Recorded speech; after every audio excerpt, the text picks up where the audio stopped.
अब beauty corner में आप पाएंगे home decor and art effects, god idols, wall piece, metal art and wall clocks, flower pots and artificial flower plants, latest collection of crockery, stylish range of purse, toys section, packing items, hamper articles, fully air conditioned showroom, lift facility के साथ Vaidya Arena, first floor near Digambar Jain Mandir, Balaghat. Balaghat का औद्योगिक प्रशिक्षण संस्थान जो गरीब और होनहार बच्चों को तकनीकी शिक्षा के लिए शासन की मंशानुरूप बनाया गया है, इसकी दुर्दशा हो रही है। बालाघाट विधायक अनुभा मुंजारे ने 6 जून को औचक निरीक्षण किया, तब हकीकत और भी खुलकर सामने आई।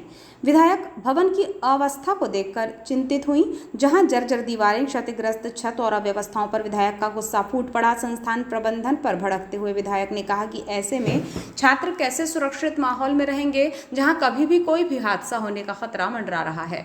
निरीक्षण में विधायक द्वारा संस्थान द्वारा संचालित विभिन्न प्रशिक्षण गतिविधियों, व्यवस्थाओं और विद्यार्थियों को उपलब्ध कराई जा रही सुविधाओं का अवलोकन किया गया। निरीक्षण के दौरान संस्थान द्वारा भारी लापरवाही पाई गई।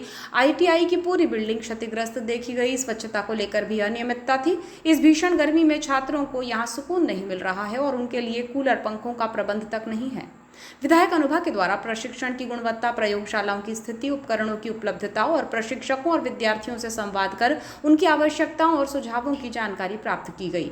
विधायक द्वारा आईटीआई प्रबंधन से सवाल भी किए गए, जिसमें उन्होंने कहा कि यह भवन इस अवस्था में है, इसे लेकर कोई कदम उठाया गया है, जिसे लेकर जिम्मेवारों ने विधायक को बताया कि भवन के रिनोवेशन के लिए विभाग से पत्राचार किया गया है, लेकिन राशि नहीं पहुंची है, जिस पर विधायक ने मुझे भी प्राक्कलन की कॉपी प्रस्तुत की जाए, ऐसा संस्थान से कहा। विधायक की नाराजगी इस बात पर भी थी कि संस्थान गरीब और मध्यम वर्ग के छात्रों के लिए उपयुक्त है, लेकिन यहाँ की सुविधाएं बेहतर नहीं हैं। उन्होंने कहा कि युवाओं को तकनीकी और रोजगार उन्मुखी शिक्षा प्रदान करने में आईटीआई की महत्वपूर्ण भूमिका है। विधायक के द्वारा संस्थान प्राचार्य और शिक्षकों को बेहतर संसाधन और गुणवत्तापूर्ण प्रशिक्षण, स्वच्छता और गर्मी को ध्यान में रखते हुए आवश्यक व्यवस्था उपलब्ध कराने के लिए आवश्यक दिशा निर्देश दिए गए।